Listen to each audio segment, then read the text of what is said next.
साईं बाबा का पेहराव और रहन सहन एक मुसलमान फकीर जैसा था। फिर भी मुस्लिम धर्म जिस पर विश्वास नहीं करता, उस पुनर्जन्म पर उनका विश्वास था। साईं बाबा त्रिकालज्ञानी थे।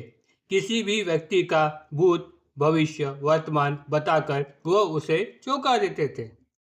इतना ही नहीं, उनके सानिध्य में आए एक बाबू नाम के लड़के के अनेक जन्मों से जुड़ी घटनाएं उन्होंने लोगों को बयां की।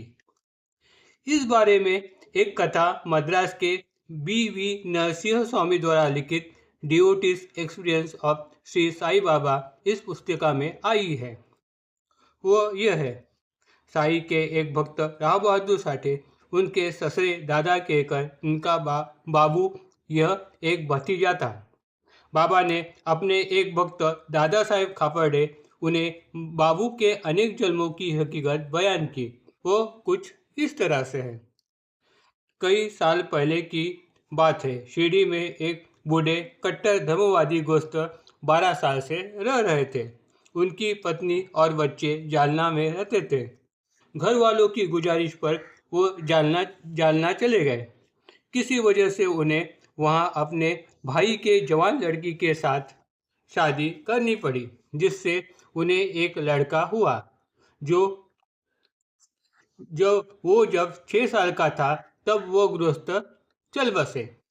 आगे उस लड़के को जहर देकर उसके रिश्तेदारों ने उसे मार दिया। उसी लड़के का अगला जन्म दादा केलकर के भतीजे के रूप में हुआ है, जिसका नाम बाबू है। उसका अगला जन्म मुंबई में होने वाला है। ये घटना जब साईं ने बयान की, तब तक दादा केलकर का भतीजा बाबू बड़ा हो चुका था और उसकी शादी भी हो चुकी थी। उसके बारे में दादा केलकर के जमाई राव बहादुर साठे ने ये बात बताई। मैं जब कोपरगांव और येवली तालुका में assistant superintendent of revenue surveyor करके काम कर रहा था, तब मेरे हाथ के नीचे श्री लिमय नाम के गृहस्थ काम कर रहे थे और उनके साथ मेरे ससुरे का भतीजा बाबू भी काम करता था। वह बार बार काम से छुट्टी लेकर शिरडी जाकर साईं बाबा के साथ वक्त गुजारता था। इस बारे में मैंने साईं से शिकायत की तो बाबा ने कहा, भाड़ में गई उसकी नौकरी, उसे तो मेरे संगत में रहने दो। बाबू यह साईं बाबा का बड़ा लाडला था। बाबा के भक्त गुणों ने लाए हुए अच्छे अच्छे पकवान साईं उसे खिलाया करते थे। लेकिन दुर्भाग्यवश बाबू 1910 में केवल 22 साल की उम्र में चल बसा। उसी साल मुंबई नज़दीक सांताक्रूज में रहने वाले राव बहादुर मोरीश्वर विश्वनाथ प्रधान अपनी पत्नी के साथ दर्शन करने शिरडी आए थे। तब प्रधान की पत्नी की तरफ इशारा करते हुए बाबा ने अपने भक्त माधवराव से कहा, अरे ये देख मेरे बाबू की माँ। इस घटना के तुरंत 1 साल बाद प्रधान के पत्नी ने एक बच्चे को जन्म दिया। प्रधान ने उस बच्चे का नाम भी बाबू करके रखा। बाबू 4 साल का हो गया, तभी प्रधान दाम्पत्य अपने नवजात बच्चे को लेकर शिरडी में साईं बाबा के दर्शन हेतु गए। तब बाबा ने उस नवजात शिशु को गोदी में उठाकर उससे पूछा, अरे बाबू, तू कहाँ गया था? मुझसे ऊब गया था क्या? तब बाबा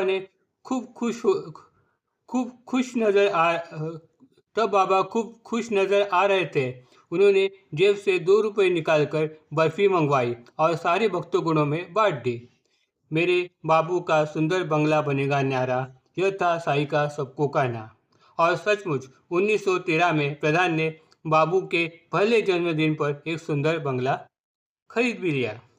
बाबू के इस कथा से हमें साईं बाबा अपने भक्तों का अनेकों जन्मों तक ख्याल रखते हैं, इस बात का पता हमें चल जाता है। अगर कोई साईं भक्त तकलीफों से जूझ रहा है तो वह अपनी साईं भक्ति निरंतर शुरू रखे।